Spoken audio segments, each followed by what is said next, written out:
Okay, so today's meeting is cancelled because the junior cert teachers are meeting with Miss McKenna and Miss Healy. So make sure this is still working. Yeah. We'll we'll have the meeting on Friday. Hope that's okay. And I believe you're meeting them as well today. So it'd probably be better that when we do have our meeting, if you have any questions for me, at least I can answer them by Friday. Today we're going to look at the number line, so I hope you all got on okay with the inequalities. We'll go through them on Friday and we'll make sure that you understand them. So with the number line, you need to know your types of numbers, and you should already know these. So we have natural numbers, which are denoted by n. We have integers, which are denoted by z. And we have real numbers, which are denoted by r. Okay, so a natural number, you need to know that a natural number is a whole positive number, so all of you should know that. So that's any number greater than 0, so 1, 2, 3, 4, 5, 6, 7, 8 to infinity. When we draw natural numbers on the number line, when we're solving inequalities, you can see here they're graphed as dots, and that is really important. The reason they're graphed as dots is because it's either going to be a dot or it's going to be a line. It's not a line, because if you think of this number here, that could be 1.2, which isn't a natural number. So natural numbers are represented by dots. So that's why we just do the dot on the line. We won't colour in 0 because 0 is not a natural number. Just remember that. Okay, integers are the exact same.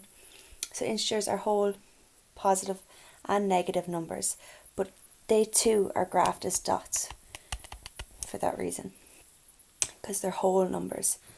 Okay, so your integers can be like -5, -6, -7, -1, 0, 1, 2, 3, and so on.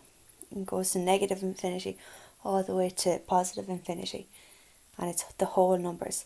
Just to actually take note of this here, I just have to colour it in green. This always comes up in the inequality questions, and you would have seen it there yesterday when you were doing that work. X is an element of, that just means X is a integer. Is that okay? So never get thrown off by that. I know when you see a sum and you see that at the end of it, some people just are like straight away when they see that, oh, I can't do that sum now because I don't understand what this means. But all that's telling you is X, the answer you get for X is an element, so is an integer. That's it.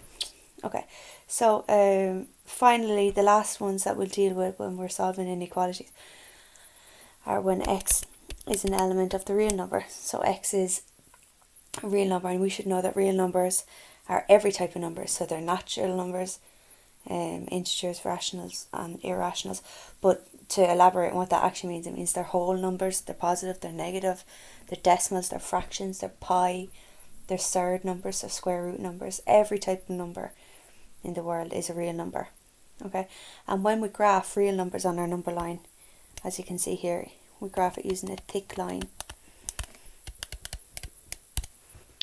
And the reason we do so is because if I take this point here, that's minus 0.5, which isn't real, or isn't natural, or it isn't an integer, but it is a real number. So we can't just graph here and here. We have to include all them numbers that lie in between, and that's why we do that thick line. So you can see that red line is a bit thicker than what your usual line is.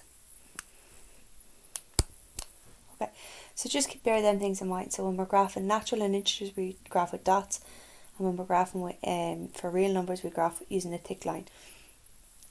What's important with the real numbers is whether we start our number line off with an open circle, so an open dot, or a closed dot. Okay, and it will be open if it's greater than or less than, and it will be closed dot if it's greater than or equal to, or less than or equal to. And I'm going to explain that in the example down here in 2 minutes, if that's okay, so just bear with me there. Okay, so I'm going to do this example. This is X is an element of the natural numbers, and it wants us to graph our solution on the number line. So show your solution on the number line. So let's write out the sum. So 6x plus 1 is less than or equal to 5x plus 3. Let's solve it, so get our x's to one side. As we said yesterday, we're treating our inequality just like an equals. So if anything crosses it, the sign is changing. So I'll have x on this side is less than or equal to 2. I have to remember that x was an element of the natural numbers. So straight away in my head I'm thinking I'm going to graph that using dots. Let's draw our line. Okay, before we think of what we're going to put on it, let's think, what are natural numbers? So natural numbers are whole positive numbers. So natural numbers start at 0. So I'm actually just going to start this at 0 and put 1. Sorry, they don't start at 0, they start after 0. 3, 4, 5.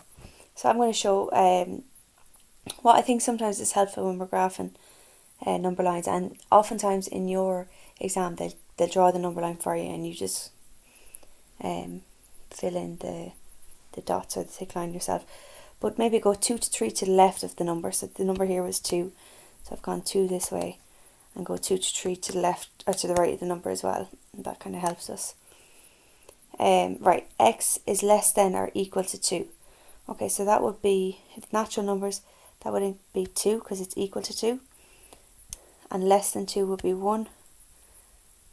But I don't include 0 because 0 is not a natural number. So that's just how I graph that number line. Okay, looking at this one here. So let's try write out the sum first. X is an element of the real number, so straight away I'm thinking it's a line, a thick line that I'm using to show the solution on the number line. Right, so I'm going to have 5x minus 8x is less than or equal to minus 6 minus 6. So that can be minus 3x is less than or equal to minus 12.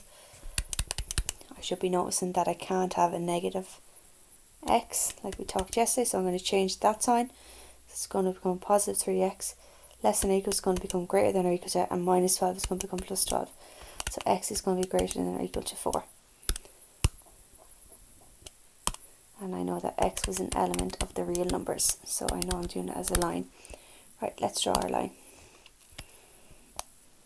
So I'm going to put 4 in the middle, and I'm going to go 3 each side. So 3, 2, 1, and 5, 6, and 7. Okay, so x is greater than, so that means x is bigger than or equal to 4. So I'm going to draw a full circle here, and the reason I'm colouring in my circle is because it's equal to 4 as well. So hopefully that makes sense. Like I have to include 4. If it was x was greater than 4, say it was just x was greater than 4, then I would just do an open circle because I don't include 4, but I have to include like 4.01, which would be the next part, and so on. So hopefully that makes sense. I'll talk about Friday anyway, just to ensure that we do understand it. But x is greater than or equal to 4, so I'm going to colour in my circle to start. And as we said, we graph with a thick line. So greater than 4 means it's bigger than 4.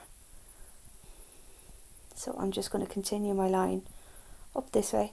And because it continues on, I'm going to pop in an arrow just to show them that the number line continues on. So, or the solution on that number line continues on. So hopefully that makes sense to you, and we'll check in Friday. Thanks guys.